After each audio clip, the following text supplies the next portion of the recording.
3, 2, 1. F it. We're doing it live, but it's not live. This is pre-recorded. This is Sardonicast. I'm Adam from Your Movie Sucks. That was a quote from Sir Bill O'Reilly. I believe he's knighted. Yeah, classic. Yeah. Disgrace. I was gonna, I'm totally fine saying the F word, but YouTube doesn't like it within the first 30 seconds for some reason, or else it puts you into this category of like not acceptable for ads. So sorry if everybody felt like a baby for a second, but YouTube wants you to be babies. So who else is here? I'm Ralph, the movie maker with Fox News. Oh. And I'm Alex Maichi. Yeah, let's do it recorded, guys. Yeah, no Fox News. I watched like a documentary. It was on Roger Ailes. Oh, okay. And like it's about like how he's like a crazy person. You know, Roger Ailes is the guy who founded Fox News. It's about like how he like carried a gun in Central Park, got arrested for it, like people he harassed. Like it's like, wow, okay, so this is the guy who started this shit. That makes sense. Oh, cool. You know? Yeah. American television not to get producer. off topic. Oh, it was on topic. Yep. This is a week later. How's your brovid doing, Alex? My brovid is longovid. Great. I've been fine for like ages now. Awesome. No, it's what I was saying last episode. My recovery time was real quick. It was just then isolating for a safe amount of time and everything. That's great. Yeah, I feel fine now. Mm-hmm. I hope Thank you don't God. get it again. Well, touch wood, I guess. Or if you do, it's even better. And if you get it enough times, it'll give you strength. It'll just keep going past. Or at least there'll be some humor to it. The guy who's had it 3 times. Yeah. Yeah. At some point, it gives you superpowers if you get it 4 times. Yeah, I've been back from Vegas for about a week. What's funny is the person I went with, one of them had a cold. And we knew it was a cold because he tested negative before the trip and during the trip and after the trip. And I actually caught that cold, and I only had symptoms for like a couple days. And I tested myself regardless anyway, because I wanted to make sure that it's not brovid. And yeah, I tested negative, so it's kind of funny that I caught a cold. But it's part of what makes it so complicated, though, isn't it? It's trying to distinguish, because the symptoms are the same. Well, I think the telling indicator is just like fever. Like if you have a fever and like loss of taste and smell, like those are the two. Yeah, most the taste thing's pretty distinct. Yeah. So we all saw The Green Knight, directed by David Lowery, the acclaimed director of Pete's Dragon, but also Ghost Story. Ghost Story. Yeah. I loved A Ghost Story, actually. I'd watch that again. Do you like it better than this? Oh, of course, I do. But I think you like this a bit better than me, Ralph, from what I've seen in your rating. So yeah, because I did not like Ghost Story. That's like one of my more controversial. Okay, cool. I just think it's kind of slow. This I love. Interesting. Green Knight's much more up my alley. I love this movie. I thought it was great. Interesting that you use the word slow for it too, because I would say that for The Green Knight. Oh yeah? Yeah. Well, there's no scene of like the Green Knight eating a pie like in a kitchen. Yeah, but I mean, in terms of like purpose of like a ghost story, I feel like it was a bit more like experimental and like non-traditional storytelling sort of thing, whereas the Green Knight is kind of packaged as a traditional like adventure story, you know? And so like the slowness, and I think I wouldn't mind the slowness as much for the Green Knight if I was attached to the characters, which I just wasn't, so that probably didn't help. Sure. Yeah. Okay. I love like the uniqueness of the director's like style. I think in both of those movies. Yeah, very nice looking. And you know, Very Green distinct, Knight, it really made me feel like I was watching kind of a fairy tale or like one of those fables, and I really felt like that the whole movie. I felt like I was watching a fairy tale. I think that's really what we like. That's what gravitated me. I kind of felt that way watching like a ghost story.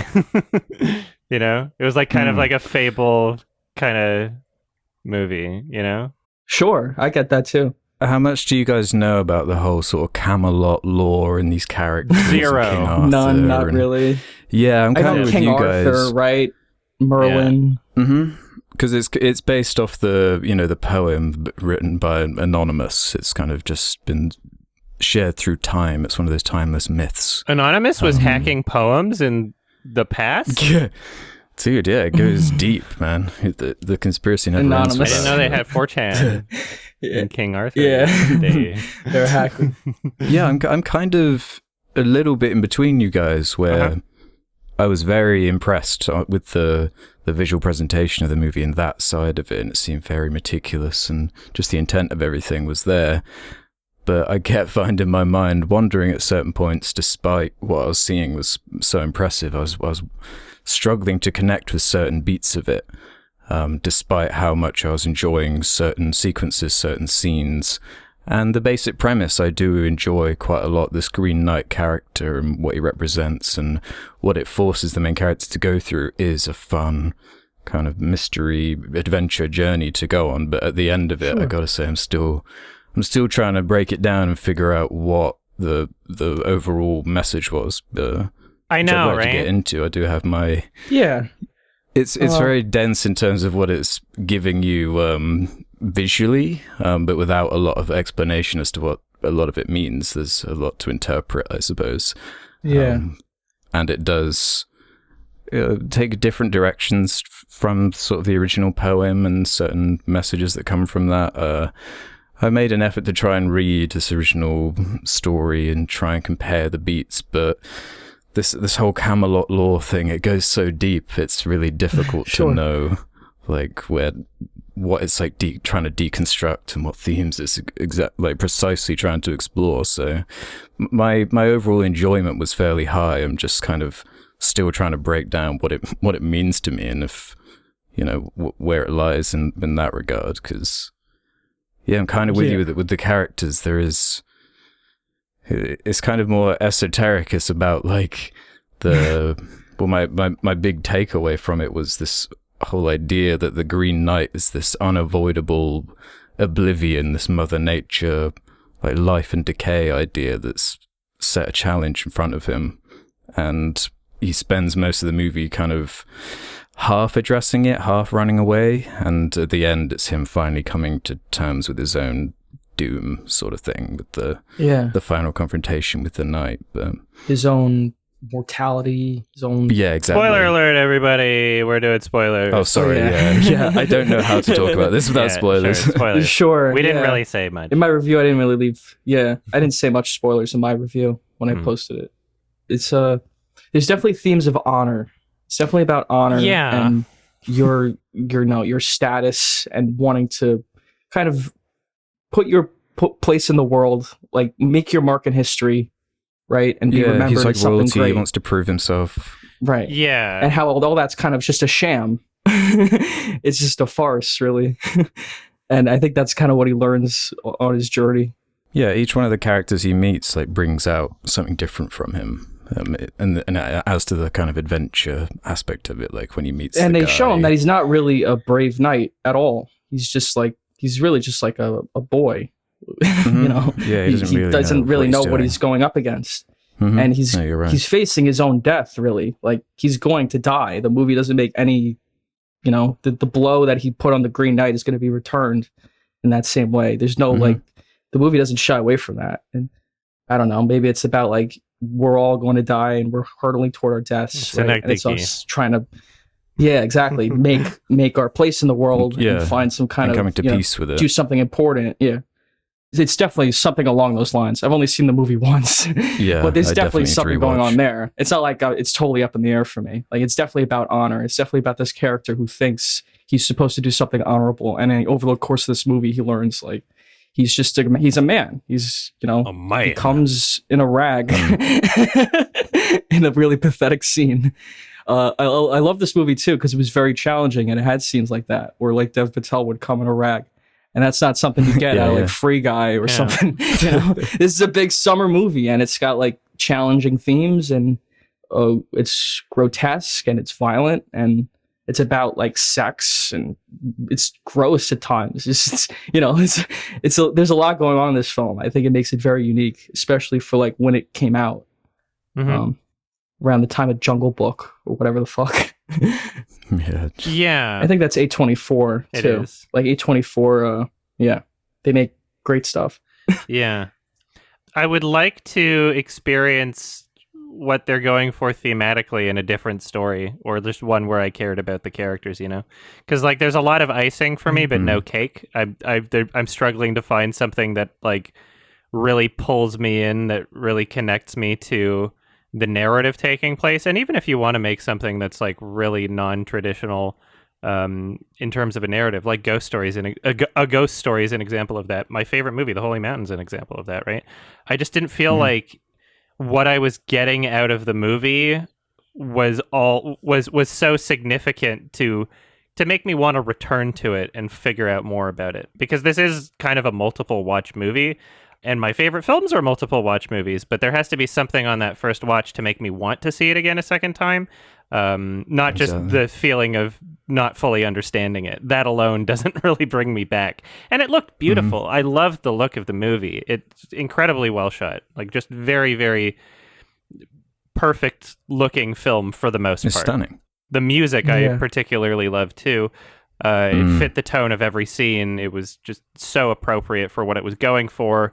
And yeah, even the pacing, I found it slow, but I could handle that kind of pacing in a movie that gripped me more. But this just, I didn't like any of the characters. I didn't relate with any of the characters. I didn't find any purpose in any of the characters or the story it was telling, really. And I understand that like every single scene is just like, oh, a new character shows up and it's what he gets out of that experience. But I didn't get anything out of that experience. And every time a character showed up and left, I was like, oh, well, that was kind of fucking... I didn't get anything out of it. I didn't see the point. Yeah. And so... I think the adventure aspect keeps you going through it a lot. I didn't get much of an adventure out of it. That's the problem. Is it kind of packages itself that way. And I was really hoping for something more. And I understand this is A24, and this isn't like a gigantic budget film. It's a very, I think, a medium budget film. What is the budget on this? Which is good. Yeah, let's see. I don't know, but it looked like I wasn't thinking about the budget while watching it, which is a good sign. It was 15 million. So that's a good, small-ish, but not really small. Fairly modest. Modest budget. I guess the Green Knight cost some money. I didn't even watch the trailers for this, and still I kind of expected a bit more of like, not quite Lord of the Rings or anything, but a bit more substantive and less. I felt like it was just like empty for so much of it. Yeah, I don't know. I thought there was a lot of substance there, and there's a lot of audience people who like agree with what you're saying. Yeah, a lot of people thought the movie was really dull, or they were expecting something more. But yeah, it's not really that kind of adventure movie. It's not really an action movie. You don't get any of that shit. Like, aside from the Christmas game? You don't really get. That's the only bit of action, really. Yeah, I see why people were pissed off. There's the background action in the second fake like death dream sequence, which is like, cool. I don't know, when your promotional material is like the selling point is you're like, Dev Patel has a sword, right? You're gonna expect like that's some A24 sword again. Shit. Yeah, I know. They always market their movies so They always do that. Always. They try to market like these art films to normies, and then the normies don't like them. Yeah. I don't want to say it like that, but it's like, oh, look at this action movie. This isn't an action movie. It's a movie about this guy who comes in a rag. Look at this non-challenging horror film that you've seen before. It Comes at Night was like this.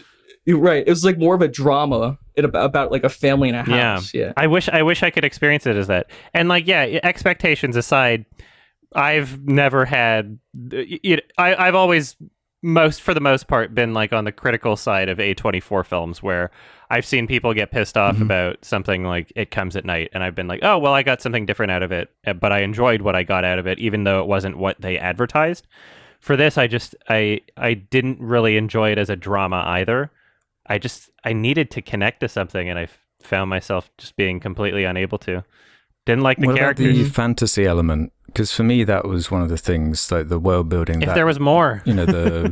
Because like influences to like other movies. Yeah, I thought of Fantastic Planet during the giant scene, and there's a lot of influences like that where I was thinking of other movies.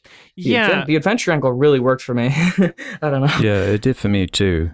I felt like there was actually a surprising amount of the fantasy stuff, because I thought it was going to be relegated mostly to the Green Knight character. But there was, the whole ghost in the pond with getting the head out of the pond, and the magical green thing he wraps around his waist that protects him. The thing he comes in. Yeah, cum rag. Comes in.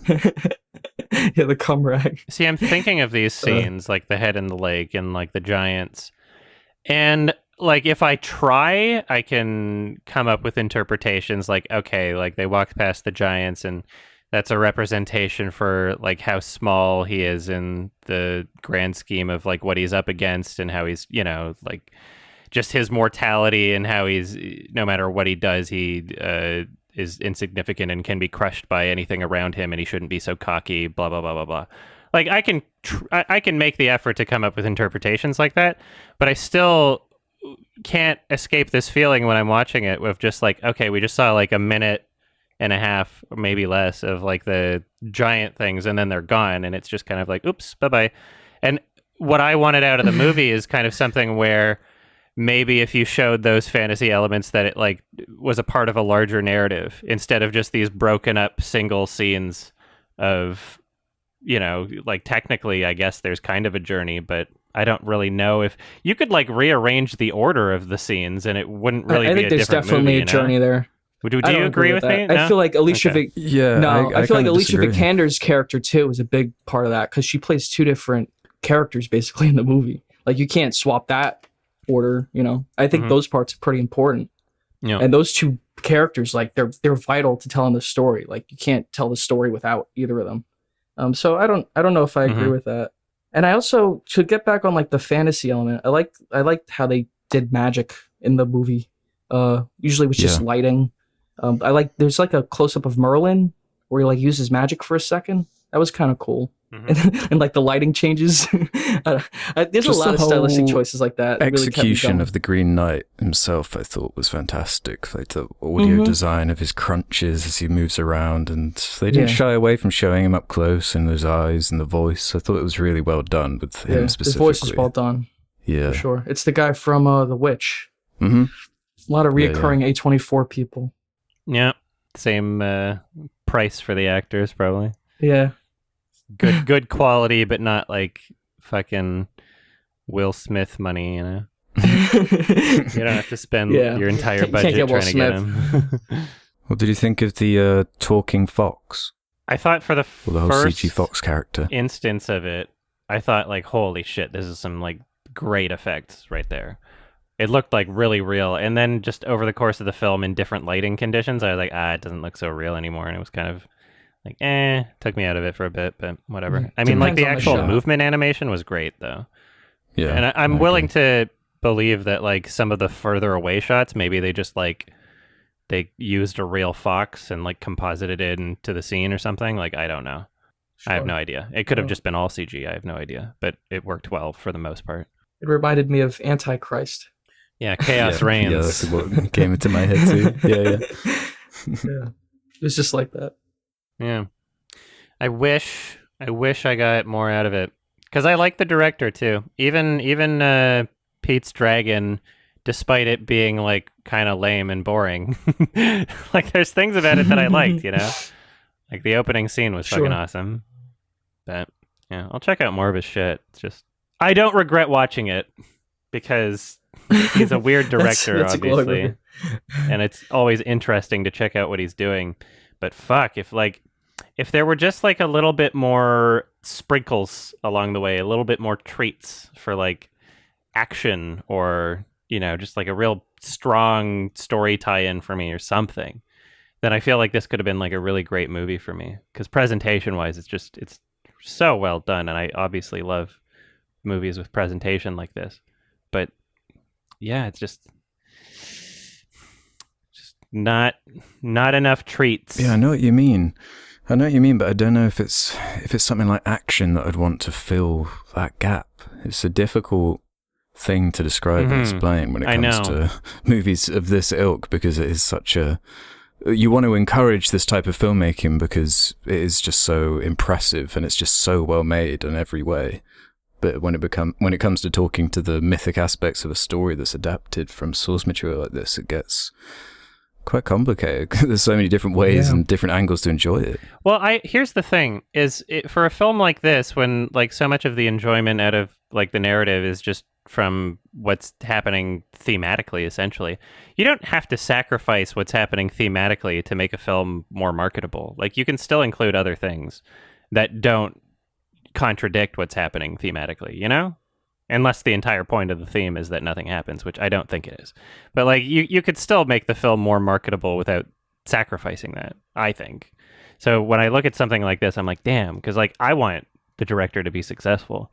I don't know if, I would never want to bastardize someone's work, but I'm just looking at this being like, man, if you just had a little bit more here and there, like every 15, 20 minutes, just like a bit of a different scene just for the normies or something, then this could have been like a big hit, because I think in general, like people were relatively excited for this, maybe not just A24 fanboys, but people that saw the trailer and the implication of something a bit more, and again, not quite Lord of the Rings, but somewhere in between, right, a bit more expansive or something. I don't know. But then again, it's like $15 million budget. It did feel like A24's Lord of the Rings, like a compliment. I know, right? Kind of. And they still wanted to make something challenging, something that some people wouldn't like, something that didn't rely on like action, probably because they didn't have the money. But I really like what they came up with here. Mm-hmm. It was much more focused on just the style, rather than showing you action scenes or whatever. It was like watching an art film, which is great. It's what for happens. A big budget summer thing. Did you feel it was style over substance then, or? I mean, you could. Well, I don't know if that's even a thing. I think there's plenty of substance to it. It depends what you get out of it, because substance, like, that's just an entirely subjective. The ratio of style per substance. It's like the word value. Exactly. It's like you need a subject to be able to determine a value or substance, right? So, like if what you get out of it is what's happening thematically, then there's tons of substance, right? But I love getting things thematically out of movies. Just I didn't out of this one. Yeah, I did love the lighting particularly though. Mm-hmm. Yeah, it's very stylized. Like when they was using magic, it was like red. Yeah, I like the indoor scenes, particularly like near the beginning, because everything was like so dark in a way that wasn't like obnoxiously like Snyder, whatever, but in a way where it was like, oh, this actually makes sense. You could still see what's happening, first of all, and second, that like very the natural. Light sources are only just coming from the windows. They were just like, okay, they didn't have candles in here, and even in scenes where they did have candles, it's like, either they were so restrictive in the filmmaking process that they just used those light sources, or they replicated it very, very well in a way that makes it, you couldn't tell. I like that a lot. They pulled a Barry Lyndon. Yeah, pretty much. Yeah. What about or at least looks like Barry Lyndon. The sort of tension in the movie? Did you not connect with that side of it? Because what tension? I was finding at multiple points, like when he's captured towards the beginning and he has to escape. I found that to be an interesting executed sequence. There was something a bit off about that. There was like a little bit of goofiness to that for some reason. To which section? Where it shows his skeleton and then him escaping on the sword, or the section before? When was that? The skeleton part? Sorry. When he it's kind of a trick to make you think when he wakes died. up, yeah. Yeah. There was like a little bit of like unintentional goofiness for me, and it's really difficult to pin down and describe. Because in a different film where it didn't look so great and it wasn't so well shot, it might just feel a bit stupid in terms of like what was happening, I guess, blocking wise or practically, of just him goofing up real bad and kind of like, oh no, stole my shit and now I'm tied up, sort of thing. It was like it was weird in the way it was handled, and also I guess the music was a little like over dramatic at that point, I guess, but for the most part it really fit. I don't know, it was like, it's really difficult to describe, but there was something off about that scene and a couple other scenes that where I didn't fully connect with what it was trying to do emotionally. What about the actual Green Knight final scene? Because I found that to be it's the most memorable part of the movie for me. Is like the very beginning and the very end. Yeah, the payoff. Because that's, for me, that's like, oh, you're continuing the actual story that you set up for me instead of like these tiny little memorable ending too, with a great final line. I like the end. The like last shot. Yeah, I love the ending too. Yeah. It's very memorable, right? I don't know. I think this movie's challenging, and we're all going to warm up to it. All of us. Yeah, because there's also like the whole like sex side and the way the like temptation and that side of it, and his masculinity. There's a lot like going on in the movie, but I was mainly focused on this Mother Nature, like oblivion, facing his own destiny and death type angle. I was focused on the honor and him attaining honor through death, basically, or that's how he sees it. If you want to make a video essay on this, I'll watch it. I just don't know if I don't really want to watch the movie again to. Well, yeah, that's the thing. I don't feel passionately enough about it at this point. Okay, I would totally watch it again. Mm-hmm. I'd watch it again. I would. Yeah. I'm just not right away. Okay. Just take it all in. Do we want to give our ratings? Yeah, sure. I guess so. Do you guys want to start? 6 out of 10. Okay. If you're 6, I'm 3.5 stars out of 5. The possibility of going up. I'm a 9, so 4.5 out of 5. Okay, cool. Damn. All right, we got some movie news that was a little bit old, but whatever. What's happening? So Criterion's finally doing 4K UHD. What do you think about that? Finally. About time? It was about time. I know. What are they going to do? Yeah, it was bizarre. What do they have in 4K? The movies they have are so old, you know? No, 4K has existed in terms of like resolution. Well, like, yeah, film is resolution, more than you're right. 4K. Absolutely. Film's about 8K, right? Or more. All of their transfers that they do for their regular 1080p Blu-rays are almost all 4K transfers anyway. So they specifically say on the back, they're like, a new 4K transfer approved by the director. So all they would have to do to upgrade is literally just print it on a different disc. That's all they would have to do. And so they just couldn't fit it on the Blu-rays. I see. Yeah, okay. And what really frustrated me about how long it's taken them to do this is that like they also have a streaming service. There's nothing preventing them from just doing 4K there. Like fuck off. Like just... Well, 4K on streaming is different. It's like a bit more compressed for sure. Yeah, bit depth. Yeah, it is a bit more compressed. Like it doesn't look like 4K. Do it. Their 10, sure. Their 1080p doesn't look like 1080p, right? There's the best you could possibly do is get a 4K Blu-ray or a UHD Blu-ray. Oh yeah, that's like the best looking, quality. Right? Mm-hmm. But if it's like Breathless or some like black and white movie from the 60s, but yeah, you're right. It does the quality does stay there. Like the quality is there in the film. Yeah, you could bring it up to 4K, maybe even 8K. Now there's AI programs that can up-res and like remove the noise and whatever. Yeah. Yeah. Well, I mean, yeah, there's like different ways of like restoring a film too, but yeah, their first titles that they're releasing on 4K are Citizen Kane, Mulholland Drive, The Red Shoes, and a couple other things, and I think I forgot them, but that's what I wrote saw down. the Kane one. Mulholland Drive, that's a cool one. Yeah, I'll be replacing my 1080 pizzles with the 4K because I've been wanting them to do this for a while. I actually emailed them a very probably annoying email a few months ago, just like why haven't you done this? Because like I'm just when you look at like how long it took them to adopt Blu-rays after the invention of Blu-rays, like it wasn't as like this is a much longer gap after like the invention of like 4K UHD. And I get it, physical media is like going down in terms of sales compared to streaming. However, this is a physical media company that the few people still passionate about physical media are paying attention to this company, and B, they also have a streaming service that they could just release 4K shit on. And so yeah, that was my issue. Like I don't even care if they do like UHD. I just want better resolution, although UHD looks pretty nice too. But yeah, every time this was brought up on the Criterion subreddit, everybody there would try to justify it, being like, well, you actually can't tell the difference between 4K and 1080p anyway. Like literally, and this would get upvoted of just people saying this, like, get a fucking better TV or better eyes. Yeah, right, exactly. True. If you then watch it on a bigger screen, you can tell the difference if it's on a giant screen. If you project on the side of a building, that's like a little bit of a Reddit thing. Is like you find a community of people who are just fans of one thing, like. Right. Like in the Halo subreddit, they'll justify like, oh, it's okay that they don't do co-op or Forge on day one. Okay, so buddy. True. Yeah.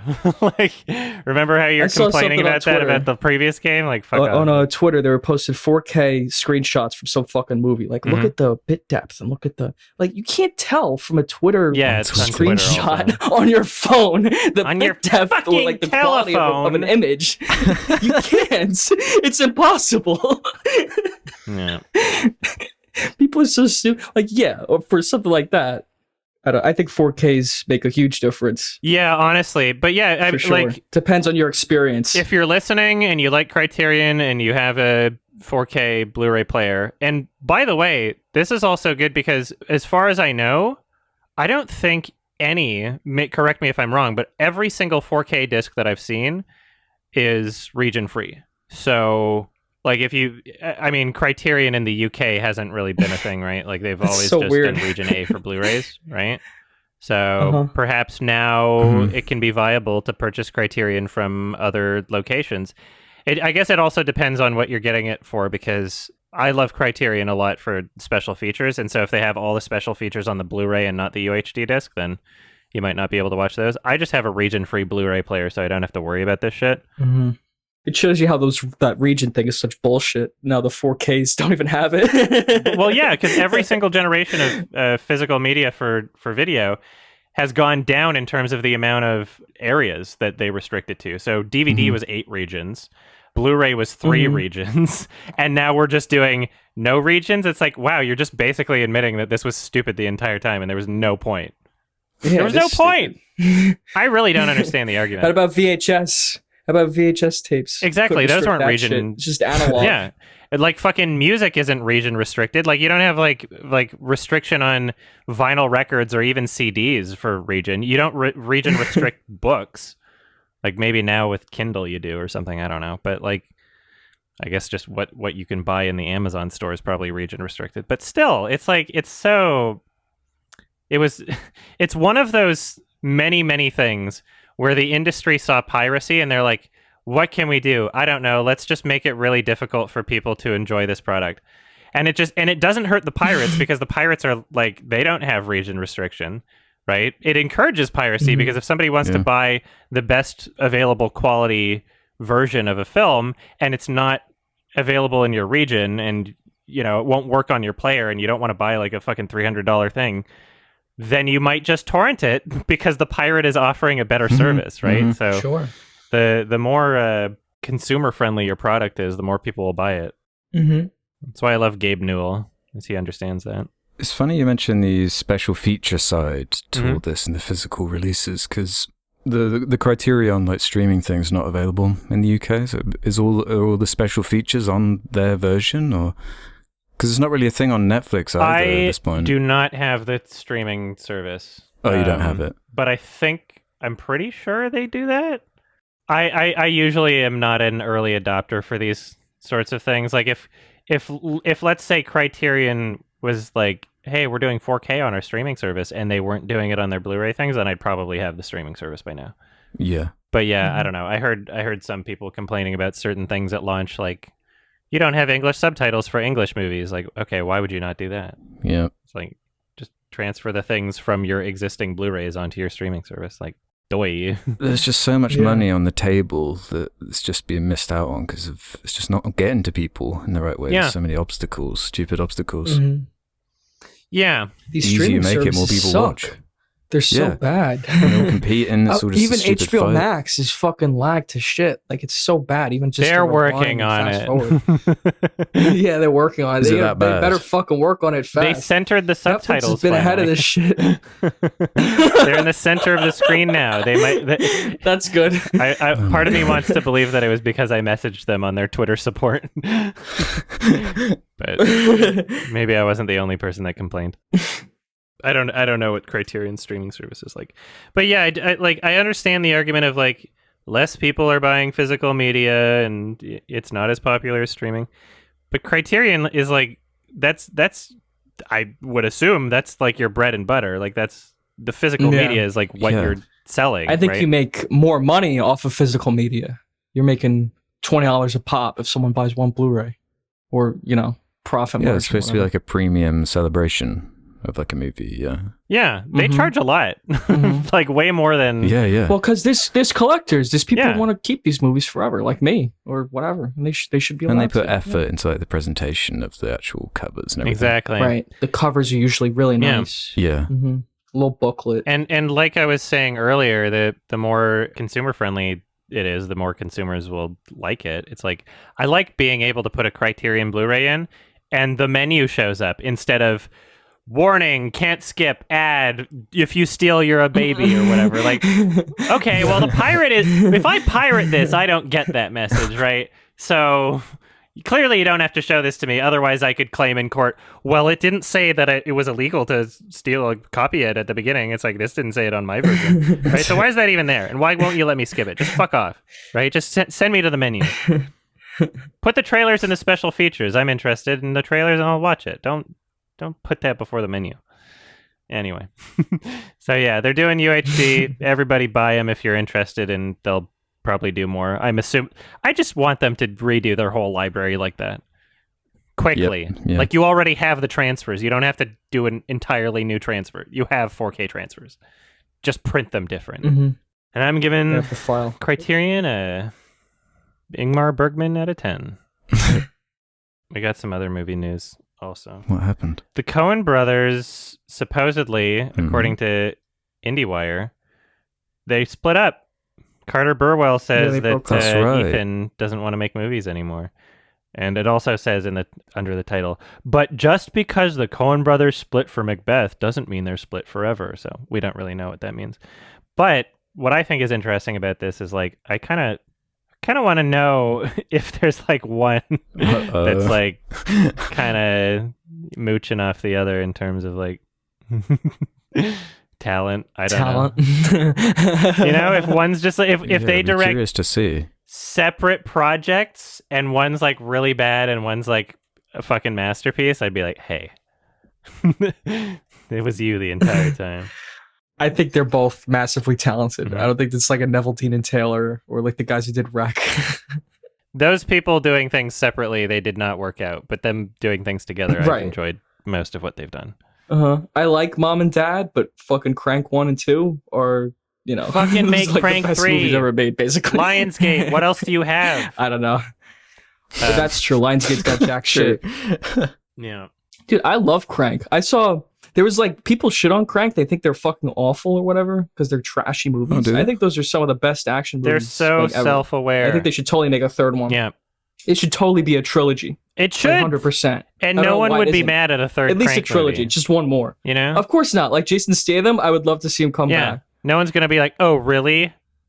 Like, if you're a fan of the original movie. You're like you want a third fucking Crank movie. Just people hate that Lionsgate. movie. I remember there's some film talk or whatever. Guy said like the worst movie I've ever seen is Crank. Like one of the speakers there. Really? He just hated That's it. so he just weird. didn't get it. Yeah, that is such a weird one to get hung up on. It is weird. It's literally just sex, drugs, and rock and roll, the film. Yeah. It is. That's what makes it funny. That's why it's great. And then the second one's even more like extreme. Yeah, it doesn't hold back, and it's like unabashedly itself, you know? It's just like, yeah, this is what I want to do for a movie. Like, fuck it. And you know what's really so silly, I can't imagine underappreciated getting about angry these at it. directors? Like, even in their films where like Ghost Rider Spirit of Vengeance, where like most people fucking hate it, I'm still able to find things to appreciate in those. Because if you look at the way that it's shot, and I know that this just like most people don't even think about this sort of thing, the directors put themselves in actual danger to get these shots in ways where like you can see the behind the scenes clips of literally the directors on rollerblades, like hitching on the back of a motorcycle and just like shoving it. They're on like wires. And they go. That's why the cameras are like really low frame digital cameras, is because the cameras that they're using are inexpensive because they go through like 17 of them because they break because they're actually like involved. And in Crank, and like Crank 2, they like got the car in like car accidents and like they put the camcorder with Jason Statham. Yeah, I love the way that those films are shot.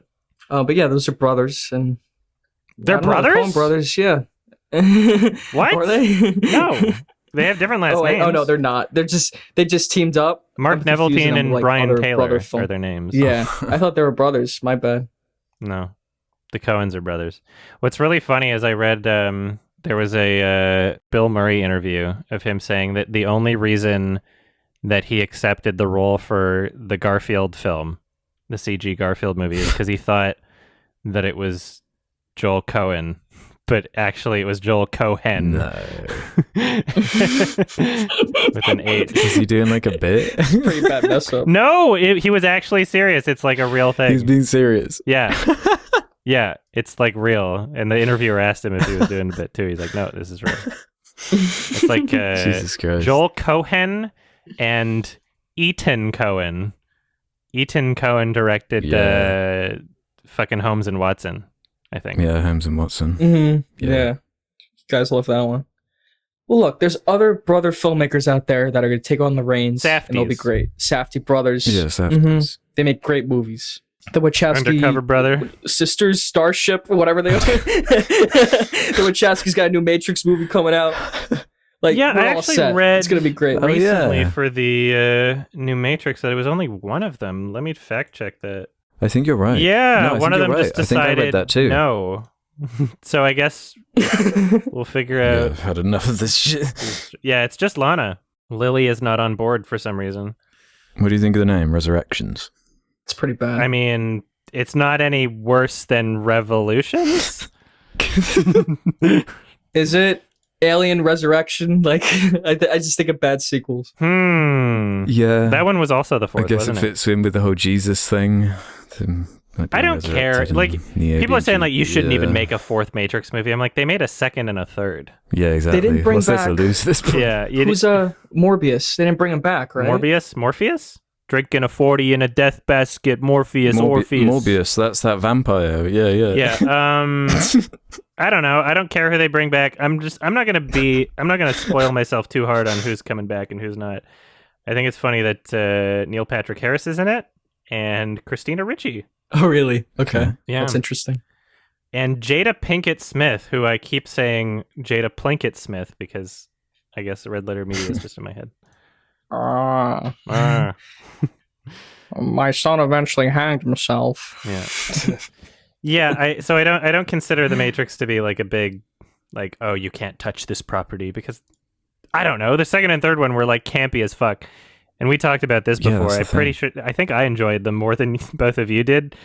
But I don't know. It's like partially nostalgia. I can always get down with that first I don't know. movie. It's the second two. The ones after. Thing is, they want to make money, so they don't care if you like it or not. Yeah. They don't care if any of us want it. They're just going to make it anyway because they like money, and it'll probably do well. Yeah. Even if Lily doesn't direct or write this one, she's probably making money off of like the intellectual property rights anyway. Absolutely. So, yeah. She probably big produced it time. or yeah. executive They probably could producer have or just something. thrown it to somebody else. Yeah, why not? Let Keanu direct. yeah, fuck it. Why not? And they should have given it to Chris Nolan. He fucking loves the Matrix. it's All his just movies about want to time be the now. Matrix, right? I mean, am I even wrong? Every movie of his is like, he if he had made the Matrix, Chris Nolan would be 100% satisfied human being. Yeah. I think Chris Nolan wishes he'd made the Matrix. Yeah, exactly. There's certain directors where I look at something that they've made and I'm like, you don't have to make a good movie ever again. You know? Mhm. Like you Really? can, yeah, like the Matrix, is that one of those? yeah, The Matrix like, is one of you're all those. set. And like The Descent is one of those. For what's his face? Mhm. What's his name? Breen? Neil Marshall. Yeah. He hasn't directed like a really great movie since The Descent, but I'm like, yeah, whatever. You're just having fun. I don't care. Francis Ford Coppola, yeah, he's got some good ones. And then, his late career is kind of bad. We've got one more movie news thing that I'll mention here. There were a bit that like kind of piled up over time. This one's a little bit old, but it is kind of funny. So NBC won't air the Golden Globes in 2022, apparently. Why? Good. Yeah, and they're like changing rules so that the voters won't be able to receive vacations and gifts from studios. You fucking stupid. Good. I know. What prompted Like, the Hate change? award shows. I hate the Golden Globes in Meanwhile, the particular. Oscars do the same shit. Oscars do the same bullshit. Oh, yeah. They gotta go next. Yeah, it's very biased the way that they pick movies. It should be completely unbiased, but like Absolutely. if the studios didn't do this for like the Hollywood Foreign Press or the Academy, then they wouldn't even know what movies came out in a year to be able to give the awards. right? Because like you look at these 4-year Yeah. consideration campaigns for like the Oscars, is like, wow, it's just only movies from this. Like they aren't even aware that other movies get released in a year, which is obviously why, you know, perhaps they just hate Charlie Kaufman or something. But like best adapted screenplay nomination for Borat 2, but not I'm thinking of ending things, because Netflix didn't do a 4-year consideration campaign. There's so many categories that it easily could have been nominated for that year. I'm always going to be They salty just about nominate that. people to get them to show up so they can put them on camera. You know, it's all a big farce. Like Yeah, I they just jerk fucking off. hate the elitism of the award shows, and I'm glad. You know what? It was these stars realizing that people hate award shows and the elitism of them, and they had to like sacrifice one of them. It was either the Oscars or the Golden Globes, and they all fucking turned on the Golden Globes, and it's pretty great. Like all these It's stars coming out worse. against the Golden Globes. I think Leo DiCaprio, you don't like. I mean, I think the Golden Globes are a worse award show than the Oscars. Yeah. But Yeah, they who both actually suck. cares They about both the promote Golden the same Globes? nonsense. Yeah. It's like cares? a drunk rehearsal for the Oscars. I've said Exactly. that before. Plus, like Ricky Gervais, I bet shitting all over them every fucking year. I bet that didn't help. I loved that. Right. And I loved how they That's were that was mad, the only but good then it was part. so successful that they got him back. They were like, oh, more people Yeah, watched. but then the stars shut down the whole fucking thing because they don't want to go to that. Yeah. Yeah. They want to be respected. So apparently, this NBC will not air the Golden Globes in 2022. The network said in a statement on Monday morning. I don't know when this was posted. This was May 2021, so this is a bit old. But this means the Hollywood Foreign Press Association will now have to decide how or if it will move forward next year without its broadcast partner. So it'd be funny if they tried to get like a different network. But yeah, after this point, then the Hollywood Foreign Press Association was like, okay, we'll change some things maybe. So like I think that's them just trying to be like, we've changed, guys. We'll be more legitimate and not stupid. Yeah. Because like it was pretty clear to everybody, like you could essentially just buy a nomination for a Golden Globe. Yeah, You know? it's just a bad. There's always award like show. a couple every year Right. where you're like, oh, The Tourist starring Johnny Depp and what's her name? Right. Why did that get nominated? It's because they wanted Johnny Depp and Angelina Tourist. Jolie to show up. Yeah. So they could show them on camera and get ratings. That's why. hmm Is it because The Tourist is a great movie that we all remember? Fucking stupidity. Like great movies used to win awards. Now it's crap. Now it's just like whoever they want in the room to get ratings. Yeah. It's sad. Depending on the Popularity award show, contest. depending on the category. Mm-hmm. I don't think that there's a Yeah. lack of great movies getting nominated or anything. I don't know. This last year's Oscars was like weird for me because like literally zero people have talked about Nomadland since the Oscars. And like, yeah, No, I get Marvel it. Most has. people think it's fine. Marvel but has loads. They put it all over the trailer for her next movie. They've put Mhm. Nomadland on the trailer. What do you? Yeah, from Oscar. Oh, Yeah, yeah. fuck. Yeah. Yeah. Oh, we've got an Because Oscar they probably winner. bought it for her. I'm kidding. What else are they gonna do? But Parasite the year before, that was a huge movie. Yeah, So- that was like the most fun Oscars ever. Right, it was fun. And, you know, that was a very different kind of movie. Like, there's no way they bought that, right? It's some fucking random Korean movie that people just, like, it just totally took off here. Yeah, word of mouth. You know, no one could have predicted that. Yeah. Right. Hmm. Very accessible. You know, So happy for Bong. yeah, it made a genuinely great movie. I'm looking at the U.S. audiences for major award shows just over time, and everything's just like down from 2016. Like, Yeah. holy shit! Because Just people are record sick of lows this for everything. crap. Mm-hmm. Yeah, it's so weird Mhm. to think about. Just like because there was like a point in time where like people took this shit seriously, and now everybody's just shitting on them. Like everybody's Yeah. like, Mm-hmm. "Go home, celebrities. We don't like you." Right. I'm sick of the celebrities. I'm sick of the elitism. I'm sick of bad movies winning. I'm sick of all that. hmm You know, keeps happening. Green Book winning. Whatever, that was the Oscars. But I mean, give me a Green fucking Book. break. Like, they think you're stupid. That's what they're saying. Like, they think we're stupid. Nah, Green Book made waves, man. But everyone's talking about Green Book to this Yeah, day. everybody's Made talked waves about with it my so much dad. since. It's so good. It's a good. Oh, I'm glad my dad liked it. Yeah, everybody's parents like it. Everyone's dad liked it. Yeah. Everyone's dad liked it. It's the dad movie. Yeah, it's a boomer movie. There's this new Cinderella movie coming out. Oh yeah, is that like with What? Another one? They like just made one with like did Lily they? James like 5 years ago or whatever. But they're making another one, and like James Corden and the rest of the cast, whatever, they were like stopping traffic. Oh To god, like promote that the movie. Did you Oh, guys see that this? thing. Did Oh, you that- guys wait, that see was- this? that was that's for a so movie. annoying. Oh, I yeah, thought that's that for was the new Cinderella. Oh, I thought it was Isn't for, that like the James most Corden's show embarrassing or thing some you've ever shit. seen? Yeah, I hate don't that do video. that. You're annoying. No, Is this the Amazon? James one? Corden. Maybe it feels like Tom Hanks. He could get away with it. Oh yeah, James he's in Corden? this. Yeah, James Corden as Star of Cats. what man? That's what it says on IMDb. I just had to mention that because it made such waves. Like the Apparently, cringe. it made Like, it was waves. so bad. Yeah, I saw why is he nothing in but bad movies? press Why is he in movies? He's in I so don't many know. movies. Because he's in a talk show. People think he's funny. But why? Apparently, That's all you have to do. No one thinks he's funny. apparently, He some appeases people do. the producers. He appeases the rich Hollywood producers. But I've never understood Want a that too. little He's wimp. he's like a British guy. Why is he hosting like an American talk show? What? Why do you guys want to hear Right? from him? Like what? Right? We don't. That's I how guess I we don't want him feel. here, so you can have him. Exactly. That's how I feel about him, about John Oliver. Like, who are these people telling me what Yeah, to do? John Oliver. British people. I'll let you in on a little secret, Alex. So there's a phenomenon that happens for North American audiences where if you hear something in the English language but with a different accent, then it's automatically funnier. So if we see a movie Yeah, it's that's that. like that has British people in it and it's like the same jokes as you would have like as American movie, then it's funnier because they're talking funny, and that's how we think over here, basically.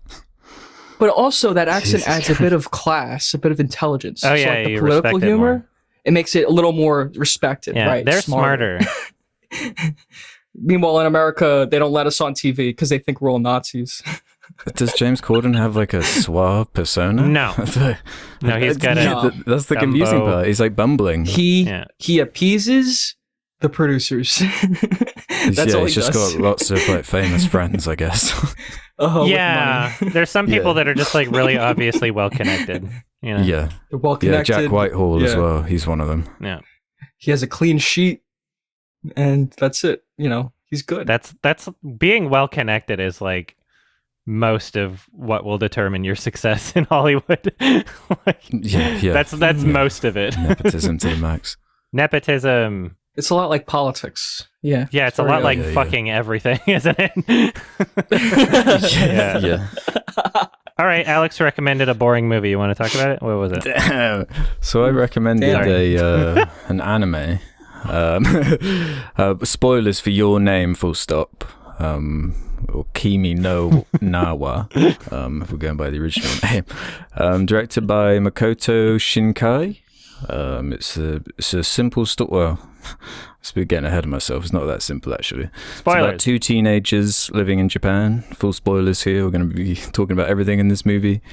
Yeah, two teenagers living in two different parts of Japan, one rural, one in the middle of Tokyo. And all of a sudden, some magical comet causes a body swap occurrence to transpire. And these two characters spend the movie figuring out how to connect with each other. And it's all very romantic and about love transcending time in a very kind of Chris Nolan sort of way. How do we feel about this? like Interstellar. It's This like one- well, Chris actually, before Nolan we get for into, tweens.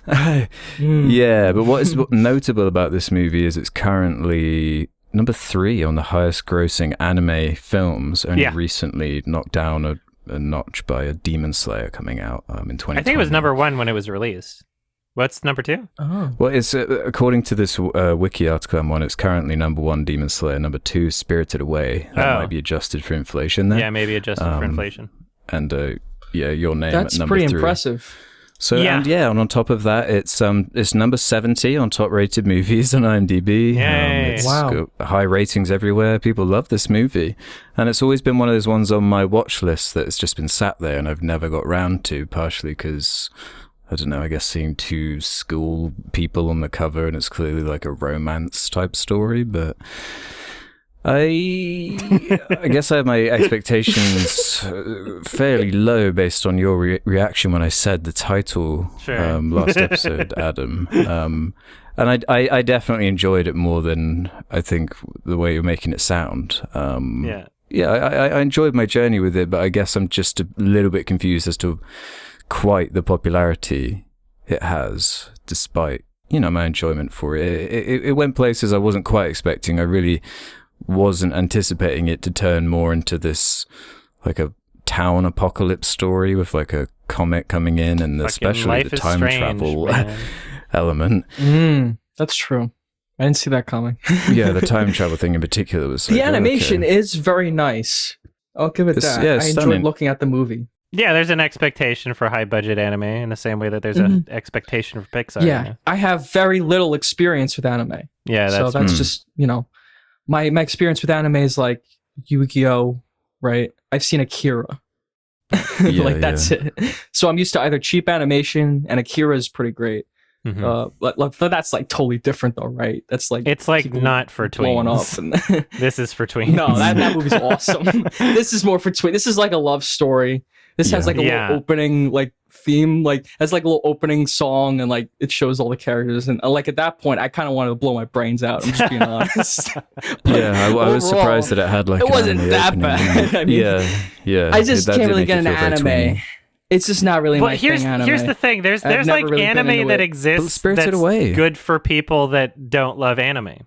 Like Death Note's fucking awesome. This is more The show? mainstream, right? Yeah, absolutely. It's anime for people who aren't kawaii. You know, it's for people who aren't weeb boys or girls or boy girls. And there's all kinds of anime too. Like there are those not live action. There's like 3D animated Resident Evil movies. Yeah. That are coming out on Netflix. That's apparently anime. Like I didn't even know that. Those but are people very consider silly. that anime because it's Japanese animation. Yeah, it's very silly. And I guess it's not the animation style. It's more so like, I guess the conventions of whatever comes up in anime. I don't even know what that would be because I don't watch a lot, But I see some of that in here. And this just shit. This shit isn't for me at all. I'm just saying that. Yeah. It was okay. I didn't hate it. It's definitely worse things I've seen like out of anime. Yeah, I definitely didn't hate it. It just felt a bit muddled in terms of its structure and how certain beats felt like they were having to happen and had to be kept as a surprise just so the story could happen. Yeah. Like, for example, This is kind of new for me. I'm just not sure how to talk about the whole. It's always bugged me whenever kind of like memory loss type stuff is like such a crutch. Right. Inconsistently, also. Yeah, and in saying that, I think of like Memento, where that actually does work very well. And this film clearly has some inspirations in terms of that stuff, leaving notes to kind of yourself, like leaving notes on the handwriting on yourself. There's all that element, and yeah, I don't know. It's fairly interesting. It's so plot heavy, more so than I was expecting. In terms of like, it's a romance movie at its core, and I guess by the time they actually get together at the end, I feel like it's weighing its value more on the inherent romance of these two, just the concept of two people being connected by something ethereal, by this, wordless concept of like love and this whole idea of it transcending time and fate and all these, these romantic ideas teenagers like. I like the love angle. I actually like their relationship a lot. Like whenever they would just talk to each other, the guy came across as like a, whatever the fuck his name is. Like he came across just like a nice guy, I'm not even sure what to say about it.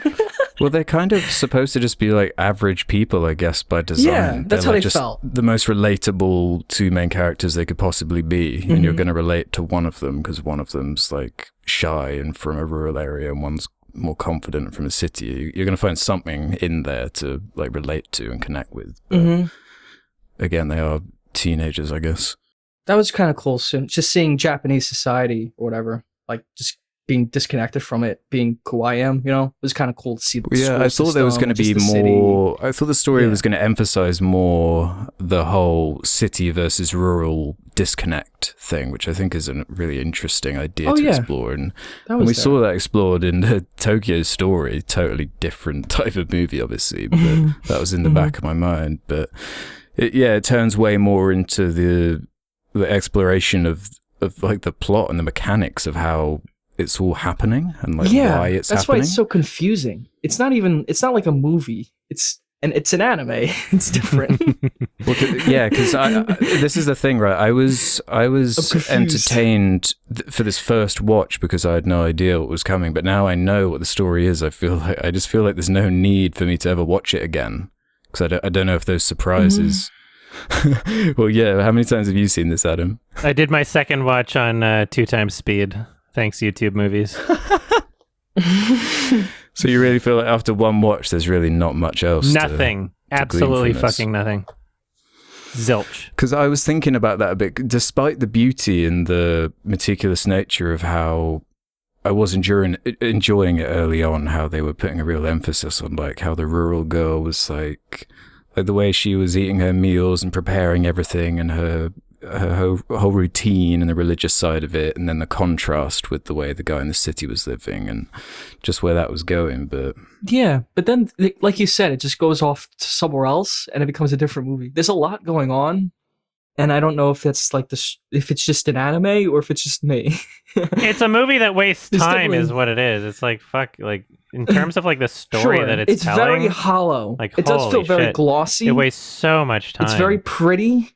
It's very pretty to look at, but yeah, there's not a lot going on. And that might be what people like, that it's very hollow. Yeah, despite that beauty, I so sometimes question, like, so what is the main reason this has to be like an animated adventure, right? Like, looking at the other highest grossing anime films, like Spirited Away, Howl's Moving Castle, there's obviously a lot of Miyazaki in here. They provide things using animation that I could just never see anywhere else. Yeah, absolutely. There's one major sequence in the movie. Yeah, exactly. Or just the freedom you have with animation, and even in Akira and stuff, there's lots of just imagery you'd never be able to see otherwise. And I don't know, I feel like you could kind of tell this same story in live action and have a similar result. The only thing being there's a pretty fun animated sequence when he drinks the sake or whatever it was, and the spit sake at that point in the movie. Yeah, the spit sake. Where there's a whole sequence where it's a bit more vibrant than the animation has been up until that point. It's kind of a revealing moment with the time stuff. It was one of the few times it was pulling me in terms of just the pure plot and presentation of it. But yeah, there was just too much of like the everything that had to work in order for this main story to come together, like the side guy who's just like, hey, I'm learning how to do explosives now, so then later on I can like blow something up, and it's just such a like throwaway side character. Yeah, it's just kind of clunky in the way it comes together. This strikes me as a movie that like people connect to because of the concept, like conceptually, but I mean, there's other movies that have done the same thing, right? Like, it's so fucking derivative. It's literally just a mix between Freaky Friday, Life is Strange / Donnie Darko, and The Lake House. Like, if you've seen The Lake House, you've basically seen this movie, aside from like the whole apocalyptic element, which is in the others. Right? But it is an anime, right? Are there any animes like this that would combine all those elements? I don't know, probably. I don't know. There's like a billion animes. Right? There's something about the package here that maybe was unique. I just wish there was a little more edge to it. I just wish there was a little more something like Akira, or even Spirited Away, which I had seen actually. I kind of forgot about it. But Spirited Away, I remember that had a little more like substance to it. Yes. Than I this love does. Spirited Away. This has so much whimsy. It's like you're really taken away to another world in that movie. And like you said, the imagery of that film is very memorable. Like the creatures and this is like, it's just two people in love. And that's fine. You can tell a story like that animated, but I don't know why it needed to be animated. Maybe I just need to read something from the director, like why he wanted to animate this, or who knows? It's it's very derivative and it doesn't make any fucking sense. Mm-hmm. The logic doesn't bother me. I don't know if it's because it's animated. Well, it bothers me. I find it fucking stupid how the main character is like, I didn't know that there was this gigantic event that happened close by that killed 500 people 3 years ago until just now in the story. It's like, oh, come on. And then later it shows like what he was doing that day. It's like, oh, he was actually looking at the comet. So it's like, how did he not? I mean, it's maybe just one of those like selective amnesia things that this movie loves to do. Yeah, exactly. And yeah, like, come on, like, the entire time that they're leaving notes for each other on their phones, they're going to class, they're going to work, they're obviously looking at calendars and schedules, whether digitally or physically, and they didn't realize that they were 3 years apart until just that moment in the film. Like, they'd been doing this for, like, fucking forever. Like, fuck off. Thing for me. So stupid. Mm-hmm. Because surely you could have, maybe it still would have been the same problem, but having like phones and the technology we have in contemporary times, surely if you could have just set it in a different time period, you maybe could have been able to pull this story off a little bit better, a little bit cleaner. Yeah. And they weren't going to work or school. Like those require schedules, you know? That is the biggest leap in logic to me that was like pulling me out of it, because that's the first thing I was thinking was like these like two 17-year-olds that know technology, they're using mobile phones, they're gonna like figure this out. But then it falls back on no, when they're like switching bodies, when they come back they're all hazy and they forget details and whatnot. So I guess you've just got to accept that or you don't. I wasn't even paying attention to the logic that much. I will say I didn't care much for like plot holes or any of that stuff. I don't know. I felt like the rules were different for this movie. Maybe that's because it's an anime. Yeah, and it kind of keeps adjusting them. You know, why is it so kind of grounded?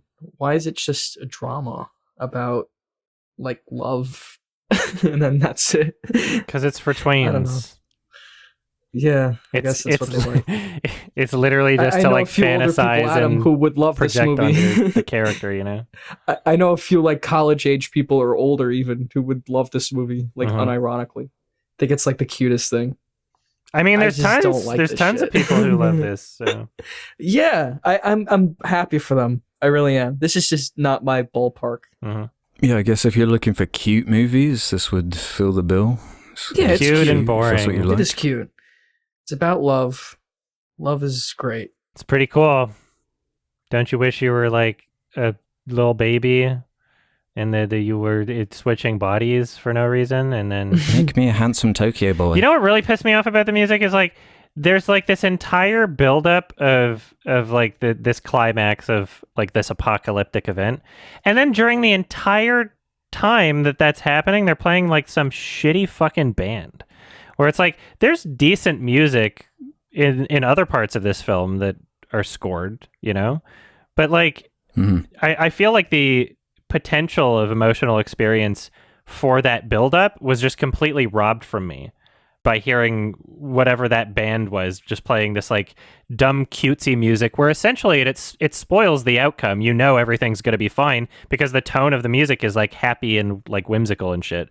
It's like, I don't like that over top of this, like, we got to save the town so that 500 people don't get disintegrated, right? While that's happening, it's just, I felt like that was incredibly inappropriate for a music choice. The whole save the town thing, just that whole story beat was just so strange to me. It makes the scale so high and it makes the stakes so high.